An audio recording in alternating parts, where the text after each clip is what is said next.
Halo semuanya, selamat datang di channel yang tidak layak untuk dihina ini.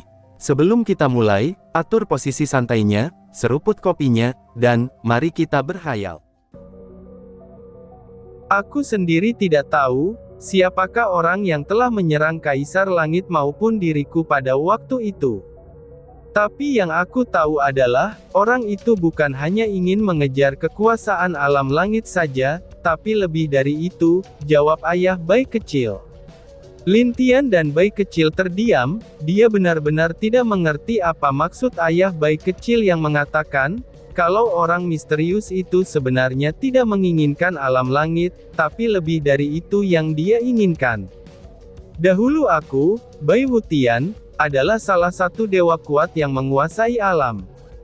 Bahkan di zamanku, itu hanya ada 6 dewa dan 2 dewi yang berkuasa saat itu, lanjut Bai Wutian kepada keduanya, dan keduanya menjadi lebih kaget lagi dengan ucapan Bai Wutian.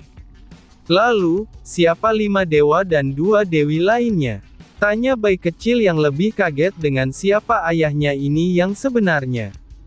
Karena sejak dia kecil, ayahnya adalah orang yang lebih lembut dari ibunya. Bahkan dia sangat jarang memperlihatkan kekuatannya kepada dunia luar. Sebab karena itulah, tidak ada orang yang tahu sampai mana batas kekuatannya. Tapi bayi kecil pernah sekali melihat ayahnya mengeluarkan aura yang sangat kuat.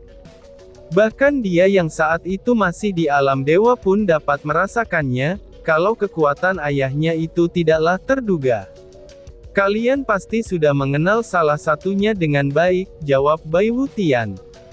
Siapa itu? Tanya bayi kecil dan Lin Tian dengan bingung. Mereka berdua masih tidak tahu siapa dewa lain yang dimaksud oleh Bai Wutian itu. Tapi tiba-tiba saja bayi kecil dan Lin Tian ingat seseorang yang sangat dekat dengan mereka, dan langsung saja mereka berdua menatap kembali ke arah Bai Wutian lagi. Iya, memang dia, ucap Bai Wutian yang memastikan pikiran mereka. Lalu dia menceritakan sedikit yang dia ingat tentang dewa-dewa itu. Mereka adalah Dewa Naga Langit, Dewa Ruang dan Waktu, atau sering disebut Dewa Takdir, lalu Dewa Harimau Suci, Dewa Kura-Kura Hitam, Dewa Kematian, dan Dewa Iblis Kuno. Lalu 2 dewi itu adalah Dewi Kehidupan dan Dewi Phoenix. Ayah bayi kecil sendiri adalah Dewa Kaisar Harimau Suci. Meskipun hanya ada 8 dewa-dewi pada saat itu, tapi masih ada makhluk yang sebanding dengan mereka. Contohnya adalah leluhur segala roh, lalu ada Kaisar Laut, dan beberapa keberadaan lainnya. Di zaman ayah bayi kecil, itu hampir tidak pernah ada masalah yang terjadi. Sampai saat itu salah satu dari 8 dewa-dewi ingin menghancurkan dunia, itu untuk memulai peradaban baru. Karena hal itulah perang yang luar biasa pun terjadi. Dan untuk mencegah orang itu, ke-6 dewa-dewi akhirnya bekerja sama. Tapi sayangnya ayah bayi kecil yang dikatakan paling kuat di antara 6 dewa suci, dia malah terjebak dan terperangkap oleh dewa tersebut. Untungnya dia berhasil keluar dari perangkap yang dipasang oleh dewa tersebut, tapi dia kehilangan ingatannya. Karena itulah dia dapat bertemu dengan ibu bayi kecil dan hidup dengan bahagia tanpa tahu masa lalunya sedikit pun. Hal itu pun berubah saat dia dijebak lagi oleh 2 orang misterius, yang mana salah satunya adalah Jenderal Dong, dan yang lainnya dia tidak bisa melihat wajah orang itu dengan jelas. Dan saat dia hampir mati, dia segera merobek ruang, lalu membuat ilusi kalau dia telah meledak dan mati di dalam jebakan keduanya. Sejak dia mengingat kembali semuanya, dia pun mulai mencari jejak di masa lalunya dan dia baru tahu kalau Dewa Ruang dan Waktu yang jarang terlibat dalam dunia saat itu, dia malah mengorbankan hidupnya untuk menciptakan dunia dan alam saat ini. Bahkan dia mengunci Dewa Naga Langit ke dalam pintu takdirnya. Dia juga sudah tahu, kalau tidak ada lagi di antara 8 dewa dan para kaisar saat itu yang masih hidup selain dia, Dewa Naga Langit, dan leluhur roh.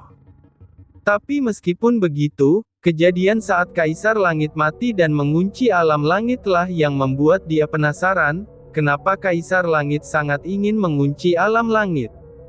Setelah sekian lama, barulah dia tersadar kalau orang yang menyerangnya, dan yang mencoba membunuh bayi kecil dan Kaisar Langit pada saat itu, orang itu sebenarnya menginginkan sesuatu yang lebih dari alam langit. Ayah yang bodoh. Apakah hanya itu yang ingin kamu katakan kepada kami? Kalau hanya masalah naga kecil, tentu saja kami sedikit tahu meskipun kami agak terkejut dengan status dari naga kecil, ucap bayi kecil dengan marah kepada ayahnya. Tenanglah nak, ayahmu ini benar-benar belum bisa mengerti apa tujuan orang ini, dan apa yang dia cari. Tapi ayahmu ini bisa sedikit menebak, kalau orang itu mencari sesuatu yang berkaitan dengan zaman dari ayahmu, jawab Bai Wutian dengan malu. Cih, sekarang aku tidak peduli dengan itu. Yang penting sekarang adalah, apakah kamu akan ikut kembali denganku atau tidak? Jika ibu tahu kamu masih hidup maka mungkin beban di hatinya benar-benar akan hilang, ucap bayi kecil yang telah berubah menjadi mode anak yang marah terhadap ayahnya, karena telah menyia-nyiakan ibunya yang mencintai Bai Wutian. Mendengar bayi kecil menanyakan hal seperti itu, Bai Wutian terdiam untuk sementara waktu. Bukannya dia tidak ingin kembali, tapi dia masih harus terus mencari tujuan dari orang-orang misterius ini. Apalagi ditambah dengan monster aneh yang muncul sekarang, ini membuat dia lebih yakin kalau tuan dari monster ini ada hubungannya dengan orang misterius itu. Bisakah ayahmu ini meminta waktu lagi? Tanya Bai Wutian. Berapa lama lagi? Setidaknya temui ibu sebentar saja. Aku tahu kamu bisa bolak-balik alam langit maupun keluar dari alam langit dengan bebas, jadi kenapa begitu berat untukmu melakukan hal itu? Jawab bayi kecil dengan marah. Lin Tian di satu sisi tidak berbicara lagi, karena dia memang belum mengerti tujuan dari orang misterius itu. Tapi bagaimanapun juga, sekarang dia telah sedikit mengetahui kemana arah dari tujuan orang-orang misterius tersebut. Akhirnya Lin Tian di sana melihat dua orang pria, yang satu sedang mencoba membujuk, dan yang lain dengan marah meneriaki yang lainnya. Melihat dua orang yang terlihat berkompromi itu, ini membuat Lin Tian tersenyum. Meskipun bayi kecil tidak mengatakan kalau dia merindukan ayahnya, tapi tetap saja sebagai seorang anak, mana mungkin dia tidak merindukan sosok seorang ayah. Baiklah, ayahmu berjanji akan menemui ibumu untuk sebentar saja.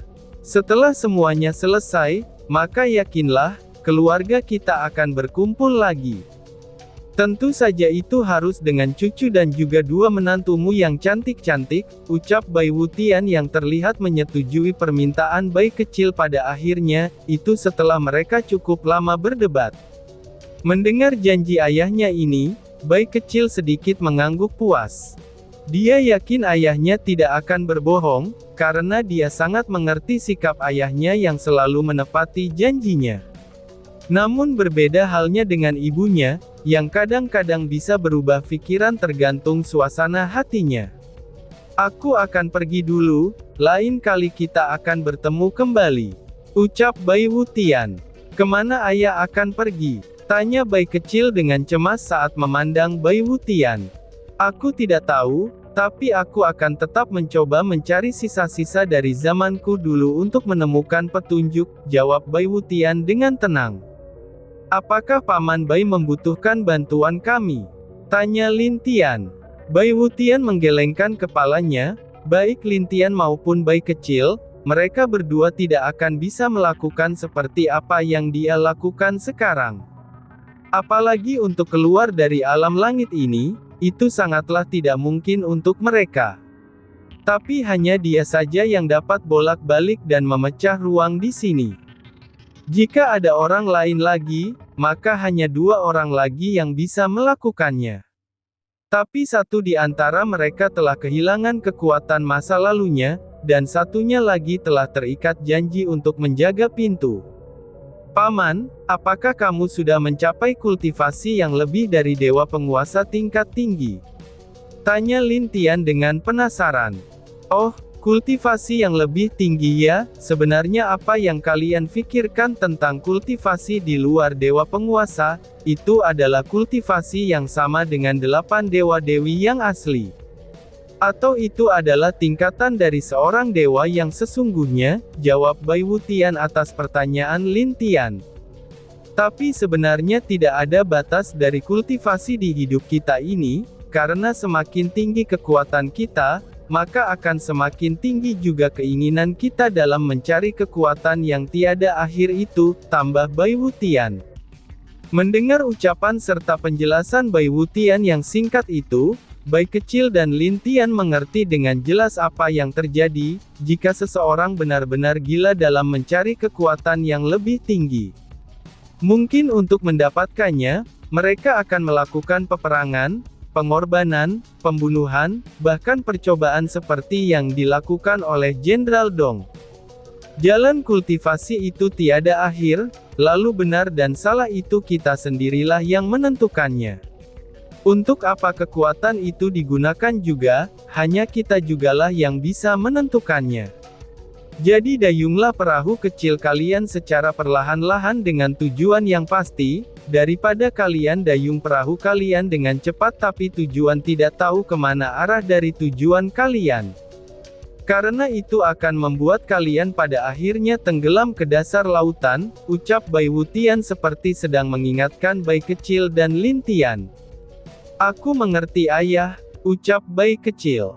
Aku mengerti nasihat Paman Bai, ucap Lin Tian. Keduanya langsung mengerti apa yang ingin dikatakan Bai Wutian kepada mereka. Melihat keduanya mengerti, Bai Wutian merasa cukup puas, lalu dia menjentikan 4 cahaya putih ke arah yang berbeda. Kemudian dari 4 jembatan yang masih dipenuhi kabut darah, dan setelah cahaya putih itu datang, ini membuat kabut darah itu benar-benar menghilang sepenuhnya.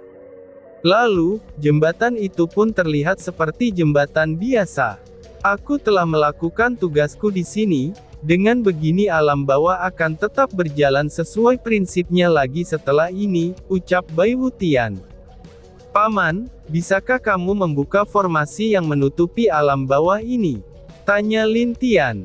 Tentu Sya, tapi apakah kamu yakin ingin aku membukanya sekarang? Bukankah kamu juga bisa? Jawab Bai Wutian. Lin Tian terdiam dengan pertanyaan Bai Wutian, memang dia agak ragu dalam membuka alam bawah ini kembali, karena ada beberapa alasan yang membuat dia masih ragu dalam membuat keputusan tersebut. Kakak, lebih baik untuk sementara kita tidak membuka alam bawah dulu. Dan meskipun ayah tidak ada, kita masih bisa membukanya nanti setelah alam bawah kembali seperti semula, ucap Bai Kecil. Lin Tian mengerti dengan perkataan Bai Kecil, akhirnya dia tidak jadi meminta Bai Wutian untuk membuka alam bawah. Setelah mereka yakin tidak ada lagi yang ingin dibicarakan, Bai Wutian segera membuat portal di belakangnya. Kalian berdua, jika kalian nanti kembali ke alam langit, kalian jangan pernah mencoba untuk membuka formasi alam langit untuk sementara, sampai kalian tahu tujuan dari orang misterius itu. Bisakah kalian ingat perkataanku ini? Lin Tian dan Bai Kecil mengangguk, setelah itu Bai Wutian akhirnya tersenyum puas dengan semuanya. Karena dia telah bertemu lagi dengan anaknya, bahkan mengobrol untuk sementara waktu dengan anaknya itu. Jika kamu tidak sibuk, maka cobalah untuk pergi ke seberang dari jembatan takdir itu. Mungkin kamu bisa menemukan sesuatu yang dapat membantumu menguasai alam langit nantinya, ucap Bai Wutian sebelum portal atau lubang hitam itu menghilang sepenuhnya dari hadapan Bai Kecil dan Lin Tian. Ke ujung dari jembatan itu, sebaiknya aku juga ke sana untuk melihat-lihat, pikir Bai Kecil sambil memutuskan untuk pergi ke jembatan itu. Sebenarnya dia juga ingin tahu apa yang ada di sana, dan juga bagaimana jembatan takdir itu berfungsi dalam keadaan normalnya. Setelah Bai Wutian pergi, Bai Kecil dan Lin Tian muncul di hadapan Lin Guang beserta yang lainnya. Bai Kecil yang telah kembali menjadi pemalas, dia berubah menjadi bentuk kucingnya dan duduk di atas kepala Lin Tian lagi. Lin Tian lalu memandang Jenderal Dong yang terlihat sekarat, dan Jenderal Dong juga memandang Lin Tian dengan wajah tenang. Tidak ada rasa penyesalan dengan apa yang dia lakukan sebelumnya, bahkan di matanya pun tidak ada rasa takut saat memandang Lin Tian. Aku akan menjelaskan sesuatu kepadamu. Mungkin ini akan membantu dirimu suatu saat nanti untuk memecahkan masalah alam langit ini. Walaupun aku tahu orang tadi telah mengatakan banyak hal kepada kalian, ucap Jenderal Dong. Tanpa menunggu jawaban dari Lin Tian, dia menjelaskan semua yang terjadi. Bagaimana dia bekerja sama dengan orang misterius untuk membunuh Kaisar Langit, dan melakukan banyak hal agar bisa duduk di kursi Kaisar Langit. Tapi sayangnya semua yang dia lakukan itu gagal. Lalu karena tujuan dia dan orang misterius itu berbeda, maka dia memilih berpisah dan menjalankan rencananya sendiri saat itu. Apa yang tidak dia sangka setelah selama ini dia merencanakan semuanya, dan bahkan hampir saja dia berhasil, tapi rencananya malah dihancurkan dalam sekejap oleh Lin Tian dan yang lainnya. Apakah hanya itu? Dan juga kenapa aku harus percaya denganmu? Tanya Lin Tian. Kamu tidak perlu percaya padaku, tapi ada satu hal lagi yang harus kalian ketahui terkait kematian dari seluruh keluarga Tian, ucap Jenderal Dong. Bukankah itu ulahmu? Tanya Dewa Angin dengan wajah Ye Seng tidak senang. Tidak, bahkan aku pun tidak pernah berencana untuk membunuh seluruh keluarga Kaisar Langit. Tujuanku hanya ingin membunuh Kaisar Langit, lalu mengambil alih kekuasaannya. Dan tidak ada sedikit pun rencanaku untuk menghancurkan keluarga Tian. Jawab Jenderal Dong dengan serius. Maksudmu adalah, kamu pun tidak tahu kenapa keluarga Tian dihancurkan? Tanya Dewa Angin lagi yang bahkan sangat terkejut. Dia bisa yakin, kalau Jenderal Dong tidak berbohong kepadanya, itu jika dilihat dari ekspresi seriusnya ini. Aku mungkin tahu siapa pelakunya, tapi aku tidak tahu apa tujuannya. Karena pada saat itu, aku sudah tidak lagi bekerja sama dengannya. Apalagi saat aku melihat sendiri mayat permaisuri, selir, dan anak-anak Kaisar Langit, aku merasakan ada yang janggal dengan kematian tidak wajar mereka, jelas Jenderal Dong dengan serius. Bahkan dia sendiri tidak mengerti, kenapa orang itu juga membunuh seluruh keluarga Tian pada saat itu. Dan tiba-tiba saja bersambung. Sekian dan terima kasih banyak. Bye-bye.